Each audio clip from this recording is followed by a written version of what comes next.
Kelly and I are embarking on a trip that's never been done before. We're going to be riding hand cycles and bicycles from Portland, Oregon to Patagonia, Argentina, a trip of 10,000 miles that's going to take us approximately a year. We're calling it the Long Road South.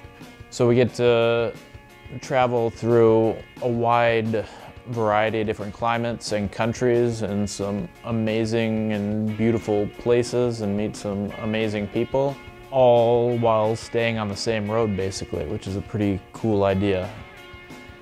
My partner Seth and I are going to be doing this trip that's never been done before. There's usually some sort of crew that are in a car that are there to provide food, extra transportation, shelter, whatever may be along the trip. Seth and I will have none of that. It'll just be me and him and what we can carry on our backs to get us through these 10,000 miles. We are hoping to show people how important it is to move and how movement can help people explore having a more full life. I'm such a firm believer in equality, erasing barriers for people with disabilities. So, we kind of live in a picture-perfect world sometimes in the United States, especially in Portland, where everybody is pretty well accepted no matter what you got going on. And so to go through all these different countries with all these different cultures, to have a better understanding of how people get by without all the resources that we have here in the States. It's all things that will help us grow. We'll have to get through them. Portland's a unique place. It's an amazingly accessible place for me to be and use my wheelchair in, and I love that in my day-to-day life, but some of the places we're going to is, they're beautiful and they're amazing and they're not really set up for people in wheelchairs, and I love the challenge of being able to explore a little bit beyond my boundaries and comfort zones and learn how to deal with things that might be a little bit harder than they are in my day-to-day life. I'm really looking forward to the riding. I'm looking forward to us being on our bikes every day and pulling ourselves through, half the world, one pedal stroke at a time. Most people, when they ride bikes, they're obviously using your legs, and those are big, big muscles. So when you're riding a hand cycle, you're having to use your arms and your chest, and it's just, you can't generate the same kind of power. So I'm gonna have to do a lot of training and a lot of work for my arms to be able to handle that kind of load on a daily basis. This is gonna be a physical challenge on an entirely different scale.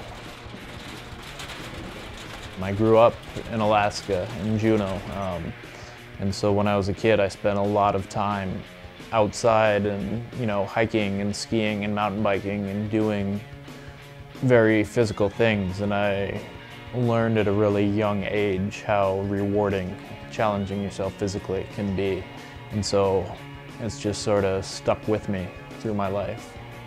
I had a hard couple of years after my accident and just learning how to come to grips with living in a new body, basically, in a body that doesn't behave as I thought it should. I'm 12 years since my accident now. I was injured in 2001, so I've had a lot of time living with quadriplegia and realizing that as many things as I can't do that I couldn't do, I can figure out ways around just about all of them, and there's very few things that I really want to do that I haven't been able to find a way to do since then. Kelly can be very stubborn. She's one of the strongest people I've ever met, both physically and mentally. Somebody that shares that sense of adventure and excitement about pushing your limits really makes a good traveling companion, and she's really good at just sort of picking me up when I'm having a bad day.